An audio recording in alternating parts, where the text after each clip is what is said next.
hábitos de vida saludable en la alimentación, y lo vamos a hacer con nuestro dietista, con Manuel Troncoso, que nos va a hablar en este caso de los hidratos de carbono.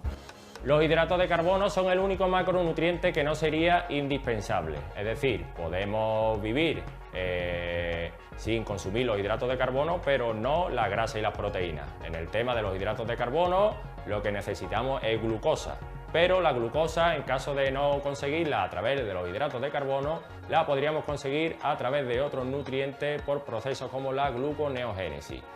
Entonces, de manera general, los hidratos de carbono se descomponen en glucosa, que utilizaremos como energía, y aquella que no utilicemos en ese momento se almacenará en nuestros músculos e hígado en forma de glucógeno.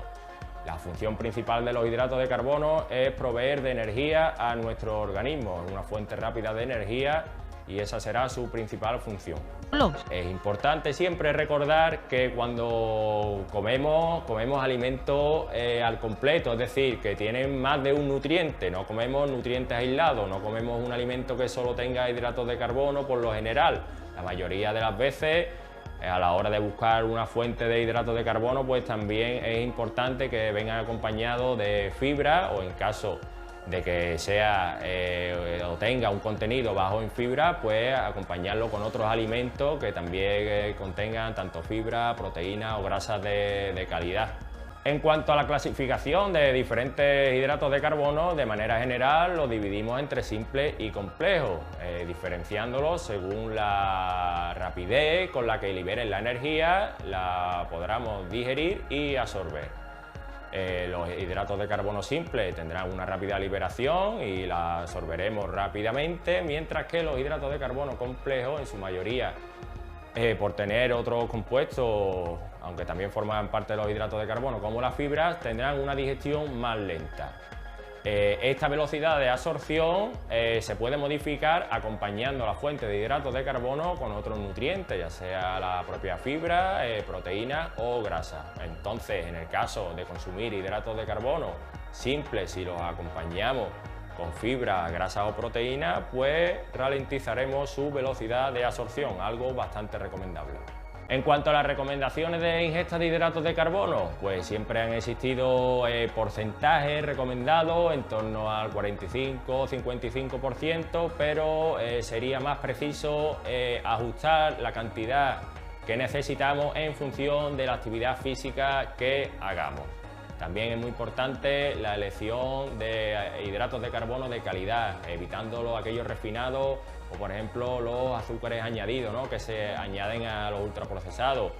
Por lo tanto, no será lo mismo obtener estos hidratos de carbono a partir de las frutas o cereales integrales o la legumbre que a través de algún ultraprocesado como galletas o incluso bebidas azucaradas. Entonces, pues es bastante importante diferenciar entre este tipo de fuentes.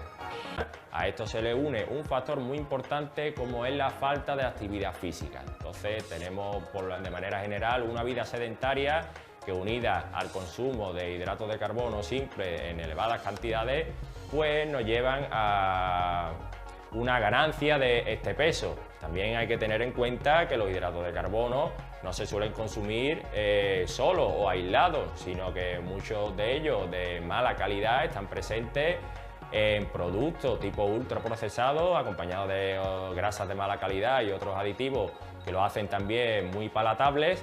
Entonces es muy fácil producir este superávit energético que, acompañado con la falta de actividad física, pues corrobora esa tendencia a la ganancia de peso.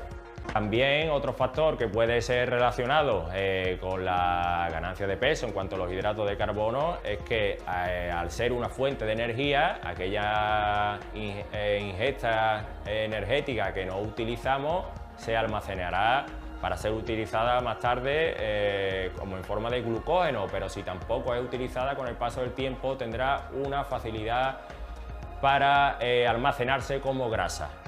A la hora de hablar de si los hidratos de carbono engordan o no, hay que tener claro que ningún alimento o nutriente te hará ganar peso por sí mismo. Es decir, a la hora de ganar peso o perderlo será necesario un superávit calórico o un déficit. En el caso de la ganancia de peso, ¿por qué se suele relacionar con los hidratos de carbono? Pues porque este superávit es más fácil de conseguir, ya que hay una alta ingesta de manera general de hidratos de carbono simples, algo que sacia poco, gusta más porque son dulces, entonces es más fácil conseguir este superávit energético, ¿vale? Los hidratos de carbono siempre han estado con un halo demonizado, siempre se le ha relacionado con la ganancia de peso. Siempre la típica pregunta, ¿pero los hidratos de carbono engordan? Bueno, primeramente hay que tener en cuenta que existen diferentes fuentes de hidratos de carbono y diferente calidad entre ellos. Entonces, no será lo mismo hablar de fuentes de alta calidad de hidratos de carbono, como son las legumbres, frutas, cereales integrales, los tubérculos y las verduras y hortalizas, que hablar de aquellos hidratos de carbono de una composición más simple, como son las harinas refinadas que ya han sido procesadas, o aquellos azúcares añadidos que se le añaden a los procesados y a los ultraprocesados y cuyo consumo no debería ser frecuente.